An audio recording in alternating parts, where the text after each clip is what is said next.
Hi, 7th graders. I'm going to make 2 videos for you this week. I didn't do any for you last week, so I feel like I need to make it up to you.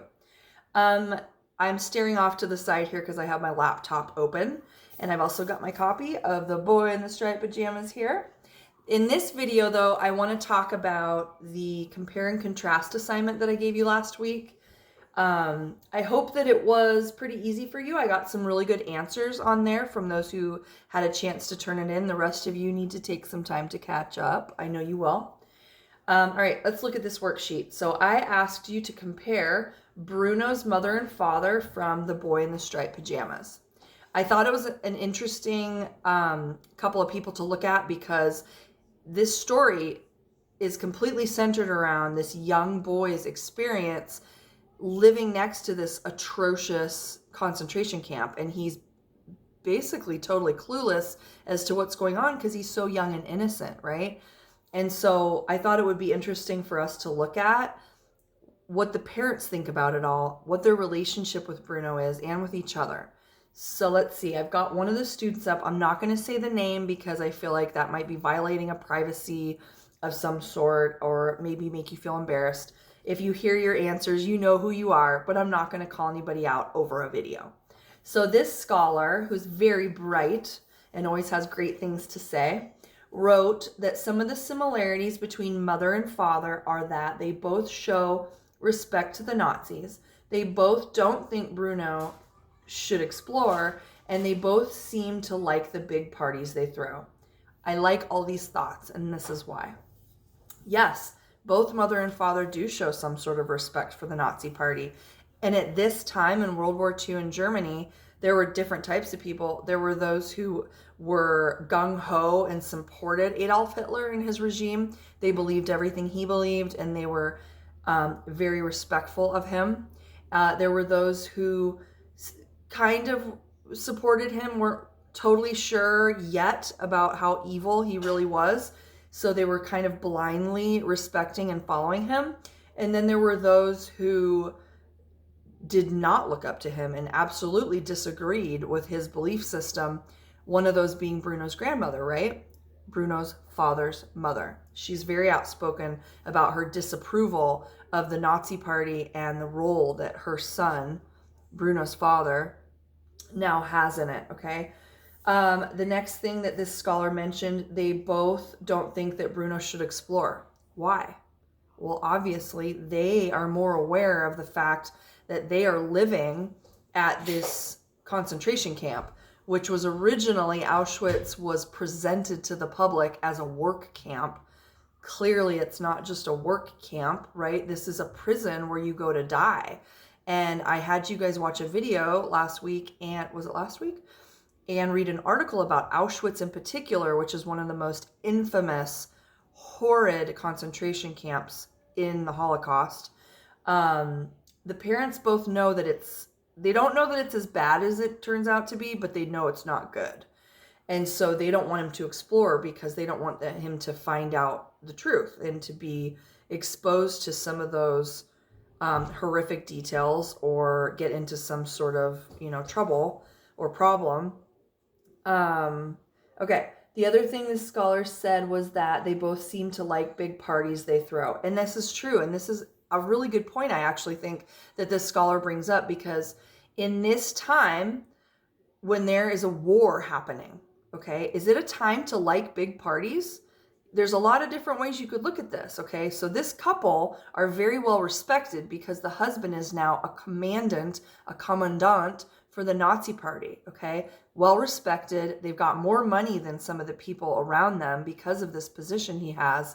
And so it's kind of a social obligation to have some sort of get-togethers at times. That's just kind of how rich people in those classes worked historically. You had parties, you had get-togethers so that you could see and be seen, so that you could rub elbows with other rich people and, talk about whatever they're talking about. So I think that's a really good point that the scholar brought up. All right, moving right along.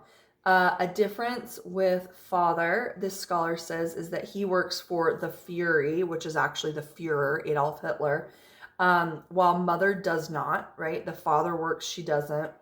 Father doesn't pay much attention to his kids. He stays working in his office. Really good, insightful observation, scholar, because I can't say your name. I think that's important to note. And I think that historically that was pretty traditional, because it's really only in very recent modern times that women have been sort of respected for going out to get jobs, and expected even almost to start going out and getting jobs, and to speak up for themselves. And in this case, the mother is playing the very traditional role of being the homemaker, right? Quiet, submissive, while the father, the husband, is the breadwinner, and he's the one who makes all the big decisions, okay?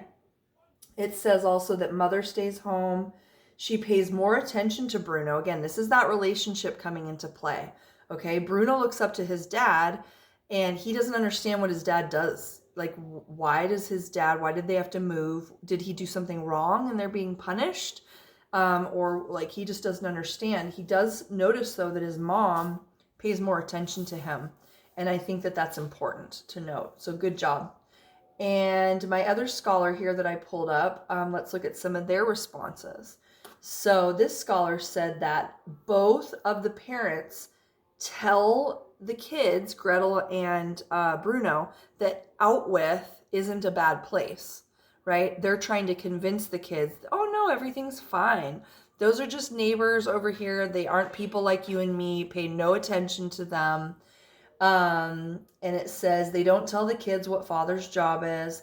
They both want the best for their children. All true. And for this scholar, really good job. You're getting an A on this, because both parents care about Bruno. They do. They both treat him differently. You know, the father's more stern and has a little bit shorter of a temper. Mother's more kind, kind of that stereotypical nurturing mother figure. But yeah, they both are on the same page as far as trying to kind of shield Bruno from the truth, okay? Differences that this scholar shared. Mother isn't as respected as father. I love that. What a great, insightful thing to say. And this is so true. And, you know, I think throughout history, you find that women aren't nearly as respected as men, but especially here, because the father has this prestigious military position for a major, trying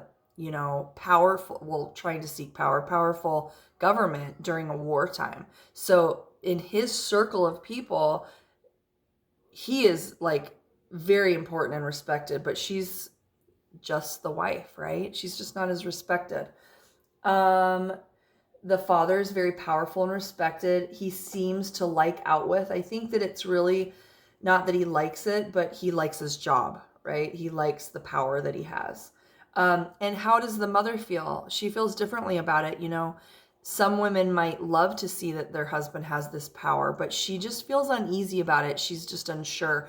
Something inside her, that there's like a sense inside of her that's telling her something is not right about this. And Bruno can see it on her face. Father is eating it all up. He loves it. He loves having this powerful job. But mother is unsure, okay? That's really all I'm going to say. We're at about 8 minutes. I like to try to keep these at 10 minutes and under. Little feedback for you so you know what we're talking about in class, in case you can't join us in Google Meet, and maybe you turned in an assignment and you're like, but how did I do? I would like to know what the answers are. There they are. All right, I'll see you in the next video when I read a little bit of this book for you, okay? Bye, guys.